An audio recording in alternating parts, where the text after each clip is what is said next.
Una po sa lahat, ako'y bumabati po sa inyo ng magandang umaga. Saan man po kayo naroon, lalong-lalo yung mga kaibigan po natin dyan sa Pilipinas. O maging yung mga kaibigan natin all over the world. Ako'y bumabati po sa inyo ng magandang umaga. Umaga ka kasi umaga na po dito sa amin. Yan. Kumusta po ang buhay-buhay po natin? Yan. Dito sa amin sa ngayon, dito sa Hawaii, medyo gloomy yung weather dito. Ulap na medyo umambon-ambon pag minsan, but it's okay.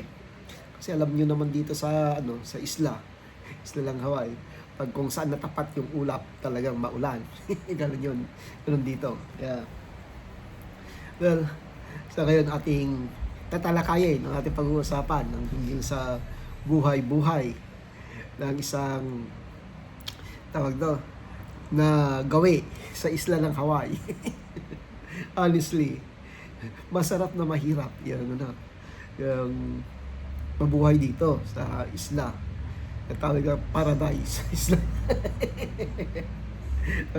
I'm telling you, maganda kung may trabaho ka talaga.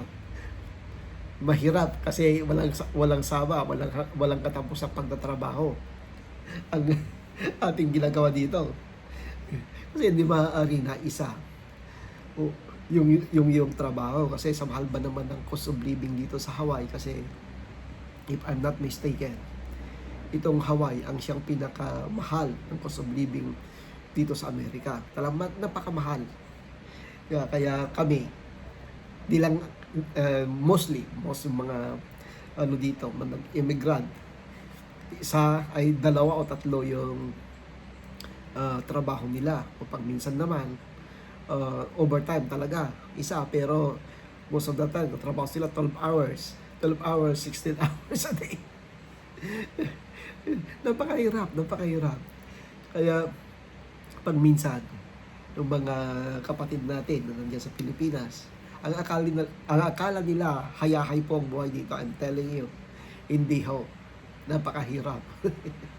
Kasi pag minsan kasi yung mga kapatid natin din galing dito nagbabakasyon, akala mo kung hayahay yung buhay dito, kung todo alahas, pakain dito maghapon. libre dito, which is okay basta kayang-kaya niya. Pero ang sinasabi ko, hindi madali talaga yung buhay dito. At saka isa pa, kung ginagawa man nila yon, I'm sure yun ay para malibang man lang o aliw sila. Kasi yung mga bagay-bagay na yan talaga hindi lang magagawa dito sa Hawaii. Kasi talaga most of the time talaga trabaho, bahay. Yan lang ang tanging libangan dito. Kung magkaroon ka man ng day off 100%, kadalasan nagkakaroon yan ng mga part-time job.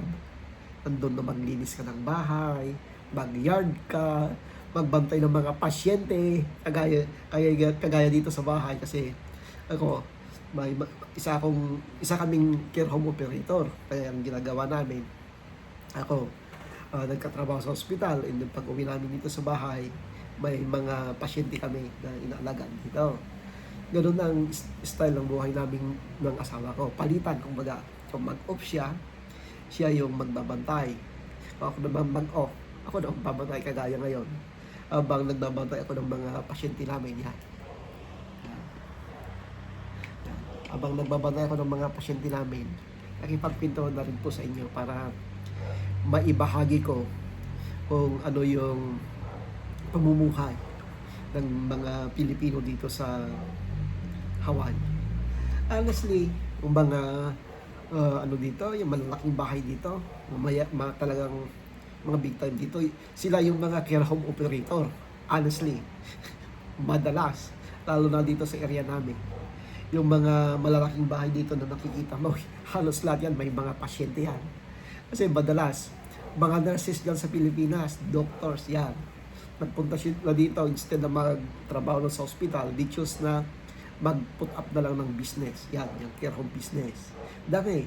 Talaga, mahirap talaga itong business na ganito. Kasi 24 hours yung kalakaran. But then, rewarding talaga. Rewarding. Very much rewarding. Yun nga lang, pag minsan, may time din talaga na darating yung time na magsasawa ka. Kaya ang ginagawa ng iba, nag-hire sila ng ibang mga caregivers para may reliever sila. Halimbawa, pag bakasyon sila, at least may mga caregivers na magbabantay, mga pasyente nila. Ganun yung kalakaran ng buhay dito.